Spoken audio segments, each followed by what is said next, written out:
Salut à tous, j'espère que vous allez bien. Donc, petite vidéo mise à jour crypto. Et aujourd'hui, on commence avec le TAO. On m'a demandé de faire une petite mise à jour dessus. Évidemment, pas de changement là-dessus. On cherchait, nous, à la base, donc le A, un B. Et on a dit, s'il revient tester le bas pour le C, on peut chercher le regular flat. Et à ce moment-là, dans cette zone, donc dans la zone du C, on va chercher des buy setup. L'objectif, c'est qu'ils reviennent tester le top. D'accord? Si vous voulez la faire plus safe, vous pouvez partir pour un running parce que oui, il peut valider un running. Donc toujours pareil, revient tester ce bas-là. Ensuite, un push pour valider le C du running, donc ce running-là. Et à ce moment-là, si c'est bien un running, il n'est pas censé casser ce top et donner encore un autre plus bas. Ça sera une autre opportunité pour buy plus bas avec un objectif de casser le top.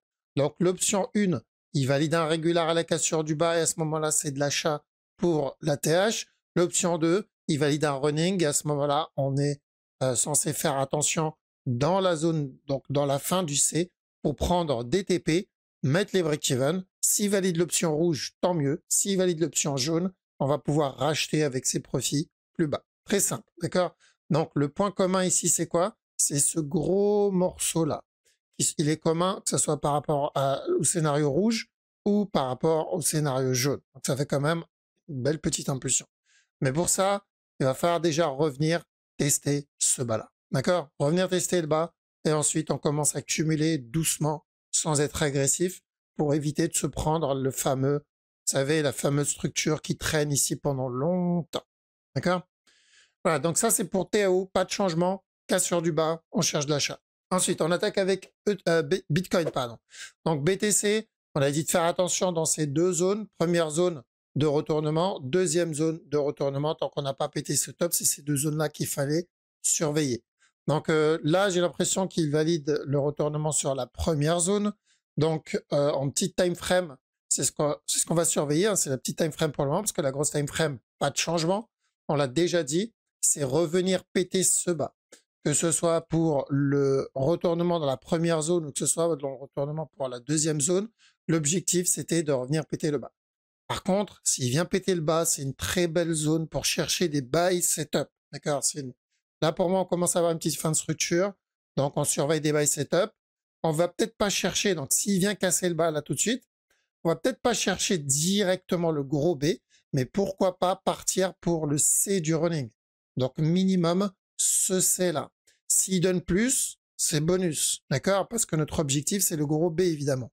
Donc, parce qu'il peut valider un autre C, encore un drop avant le gros B. D'accord? Donc, si nous, en tentant ce morceau-là, on obtient directement celui-là, tant mieux, mais on vise pour le scénario plus petit. Donc, la grosse time frame, comme je l'ai dit, à chaque nouveau plus bas, hop, à chaque nouveau plus bas, on tente les bails pour venir donner notre B.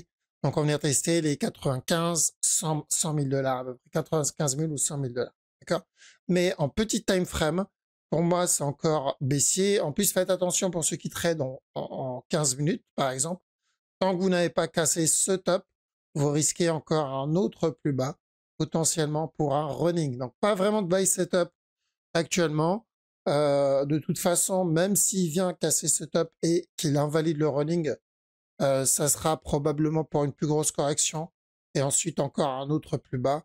Je ne vois pas vraiment casser le top, pardon, je ne vois pas vraiment casser le top tel quel. Donc plutôt baissier. On a ETH où l'objectif c'était pareil. Hein, donc on avait dit ou cassure du bas directement ou une structure corrective plus grande. Bon, vu l'agressivité du move, c'est toujours baissier. D'accord? Une personne m'a dit dans les commentaires, je comprends pas.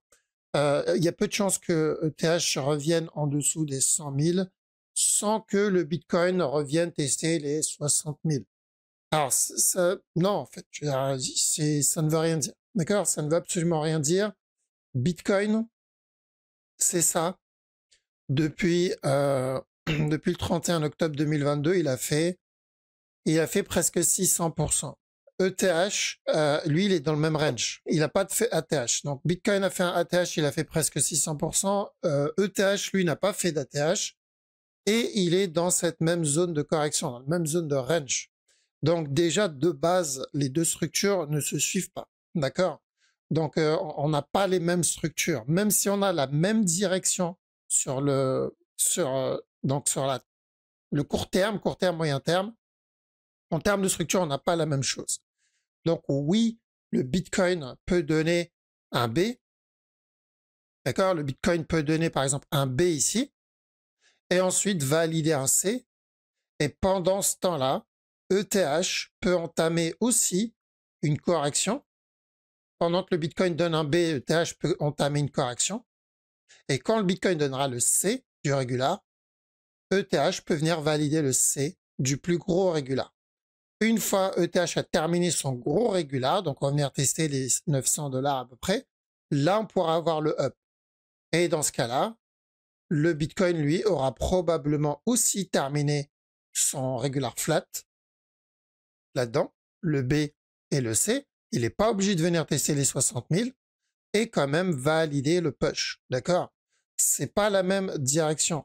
Bitcoin peut être beaucoup moins agressif et donner des amplitudes beaucoup plus courtes. Exemple, ici, si on regarde cette structure elle est corrective certes, mais elle n'est pas très agressive en termes d'amplitude. Si on regarde les C par exemple, ici, les impulsions, c'est relativement court. Maintenant, si on compare avec ETH, c'est différent.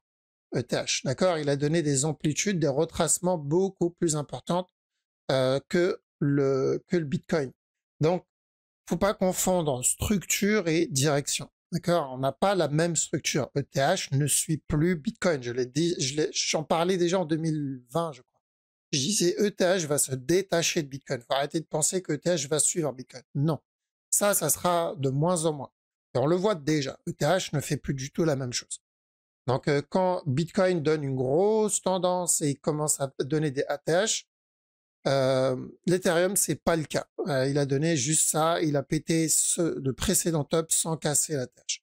Donc, pas la même structure, mais la même direction long terme. D'accord? Court, moyen terme, c'est pas pareil, mais long terme, c'est pareil. Ça, c'est normalement un sujet qu'on a abordé plusieurs fois. Donc, attention à ne pas confondre structure et direction long terme. La structure actuelle peut être différente, mais la direction long terme est la direction long terme est la même. C'est un peu comme pour BNB. BNB, c'est pareil. D'accord?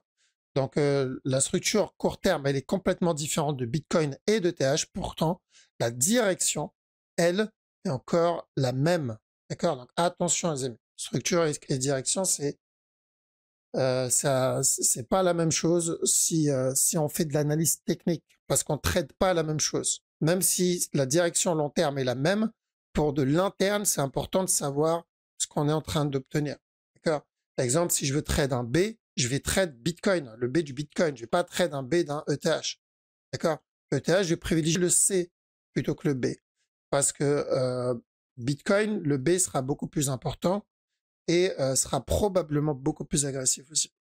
Bref, donc là, c'était une petite parenthèse très rapide. C'était pour répondre à une question qu'on m'a posée dans les commentaires. Parce que c'est pas évident de répondre en commentaire. Donc, la direction sur ETH, pas de changement pour le moment. Donc, toujours le A, toujours le B, toujours le C, ensuite le push. D'accord? Donc, on fera attention dans cette zone. À quel moment on oublie et on invalide cette structure? Il va falloir qu'il retrace tout le drop qu'il a donné. Et là, OK. D'accord? Là, on cherchera un autre plus bas sans venir tester cette zone et ensuite un dernier push pour revenir tester ça. C'est la seule condition. Pour le moment, je n'ai pas ça. Et tant que j'ai pas ça, on garde le même scénario. On a ETH en petit time frame qui est, je vois une petite fin de structure, mais notre objectif n'est pas atteint. Alors, l'objectif, c'est qu'il revienne péter ce bas en petit time frame, hein, je rappelle. Donc attention, oui, on peut avoir encore un autre push. Il va falloir qu'il termine ce bas-là. Donc c'est plutôt baissier encore. BNB, on invalide le running flat sur ce move parce qu'on voulait qu'il casse ce top une dernière fois pour valider que ça soit le running ici ou après, peu importe. Donc on n'a pas pété le top. Là, on se retrouve avec deux possibilités, ou un expanding, ce qui est bien sûr peu probable, mais c'est possible. Donc si c'est un expanding, on aura ça, mais ça, j'y crois pas trop. En tout cas, je traite pas les expanding. L'autre possibilité, c'est que le move qu'il a fait, ça a été de l'interne, d'accord? Le top, il l'a fait ici.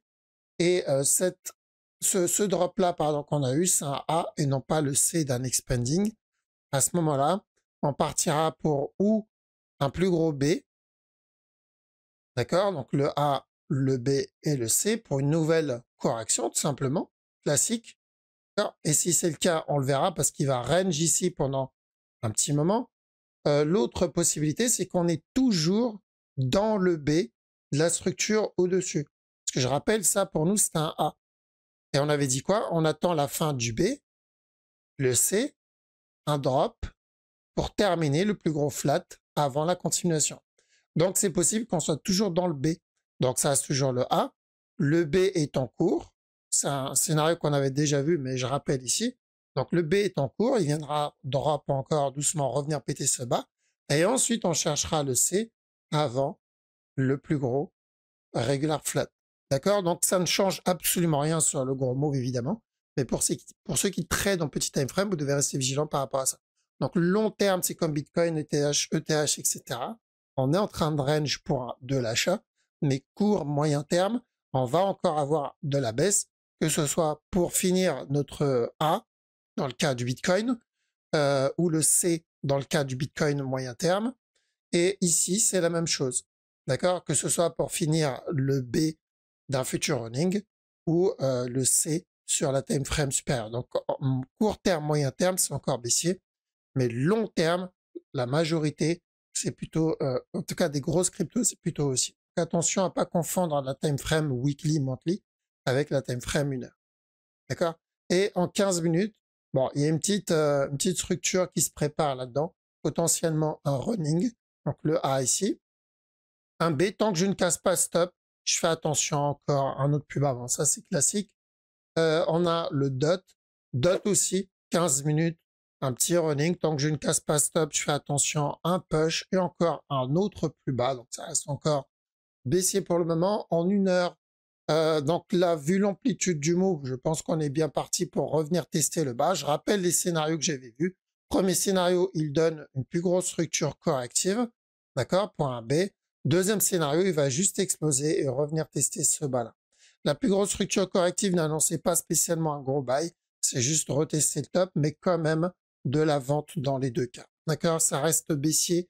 Le dot, tant qu'on n'a pas cassé ce top, on garde la même direction dessus parce que on doit venir valider notre grosse structure corrective daily. Rappelez-vous celle-ci. Ici, on avait dit buy, valider, et ensuite on a dit tant qu'on casse pas ce top, de la vente pour revenir péter le bas. Donc là, on est toujours en train d'essayer de terminer ce mouvement. La bonne nouvelle, c'est que on va probablement faire une petite fin de structure en venant valider ça. Donc une très belle opportunité pour cumuler comme on l'a eu là-dedans, comme on l'a eu là-dedans. D'accord? Donc, ça sera une excellente opportunité pour commencer à chercher de l'achat. On a le Litecoin. Litecoin, on savait que c'était baissier. Et bon, on a déjà cassé ce bas-là.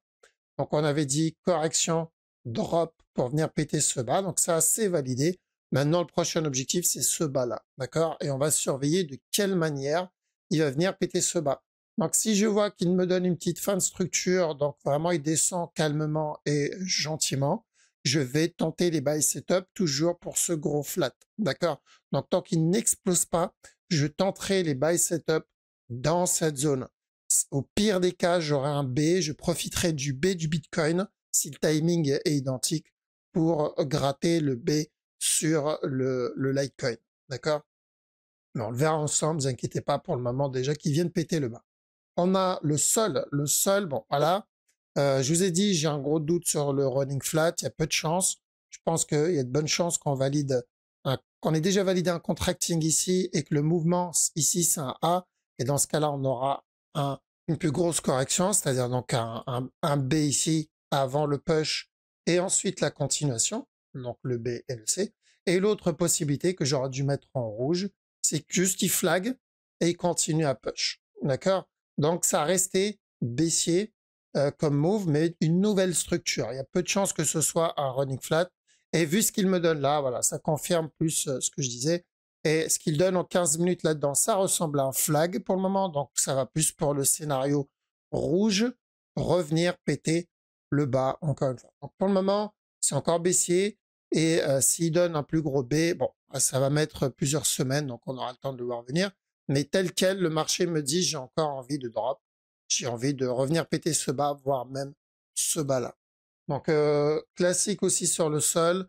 Et le VET, même chose, hein, je ne vais pas trop m'attarder dessus. Donc, l'objectif est c'est de revenir péter ce bas. En 15 minutes, c'est un petit running qui est pas dégueu, qu'on n'a pas sur le sol. Sol, lui, il est déjà très correctif pour de la vente. Le VET, lui, pourquoi pas un running tant qu'on pète pas ce top. Ça peut être mon A, un B, un C et encore un autre plus bas. Donc c'est un petit trade 15 voire même 5 minutes en réalité. On a l'atome. Atome, c'est pas mal. On a eu, en tout cas, 15 minutes. Hein. Donc on a le A, B, C, très propre, vraiment très propre. Potentiellement un régular, il faudra qu'il vienne péter le top. Par contre, donc ce qui est fait, donc dans cette zone, si j'ai des sell setup, je tente, pourquoi pas, objectif, revenir péter ce bas. Donc il n'est pas dégueulasse. Tant qu'on reste, comme j'ai dit, dans cette zone et qu'on obtient les sells dedans, why not? Si je le vois exploser, corriger, j'oublie, mais tel quel, je privilégie les sell setup sur le regular flat. Et de toute façon, même sur la grosse time frame, je pense que c'est plus intelligent de privilégier les sell setup. Comme on l'a vu en haut, je vous ai dit attention, tant qu'on pète pas ce top, fais gaffe au running. Si c'est un running, il reviendra péter le bas. Donc je pense qu'on est juste en train de préparer ça. Donc ça peut être une bonne opportunité, ce régular, pour le drop. Objectif ce bas-là, comme premier objectif. Deuxième objectif, évidemment, c'est qu'ils reviennent tester le dernier plus bas 1 heure. D'accord? Donc elle est pas trop mal, la structure Atome. Sol aussi est pas mal s'il revient tester le top 15 minutes. C'est sympa pour de la vente. Hein, je parle à ceux qui cherchent de la vente. Après, on a quelques runnings sympas comme Bitcoin. Et je crois que j'avais vu BNB et DOT. D'accord? Je préfère d'ailleurs celui du DOT. À choisir celui du DOT en running et du VET. Donc ouais, on a quelques structures sympas, 15 minutes, 5 minutes. Donc je pense qu'il y a de quoi manger. Par contre, pour la structure au-dessus en 1 heure, que ce soit Bitcoin c'est baissier, ETH aussi, BNB aussi, au minimum un range, le DOT, le Litecoin, le VET, le Sol, Atom, la majorité en 1 heure, ça m'annonce encore un peu de baisse. Donc voilà, ça va être une opportunité pour ceux qui veulent racheter plus bas. Je pense qu'on va avoir une autre opportunité pour ça. Moi, ça m'arrange. S'il revient péter ce bas-là, je vais rechercher de l'achat, comme j'ai dit, minimum pour un running. Hop, je vais mettre la flèche. Donc, minimum pour un running, voire avec un peu de chance, on va obtenir le fameux B qu'on attend, parce que c'est vrai que ça fait quand même un petit moment qu'on attend ce fameux B. Ça fait déjà, la structure, elle est là depuis 70 jours. D'accord? Donc, si la structure dure 70, 75, 80 jours pour le A, et ensuite, il faut compter 3 fois plus long pour le B, et ensuite, il faut compter la même chose, 70, 80 pour le C. Bon, vous avez à peu près une moyenne, une idée de combien devrait durer la structure. D'accord? Le problème, c'est qu'on ne sait pas combien de temps va durer le B. Le B peut aller très vite, il peut être très agressif comme on l'a obtenu ici.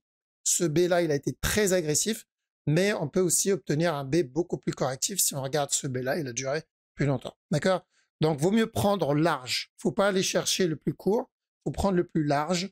Et comme ça, si on a le plus court, voilà, c'est une bonne surprise, mais c'est plus safe de chercher le plus gros, le mouvement le plus grand. Voilà, donc on a fait le tour. En tout cas, merci les amis pour votre temps. Ça fait vraiment plaisir. Merci d'avoir regardé la vidéo jusqu'au bout. Passez une très bonne soirée ou une bonne journée. Je vous dis à la prochaine. Ciao.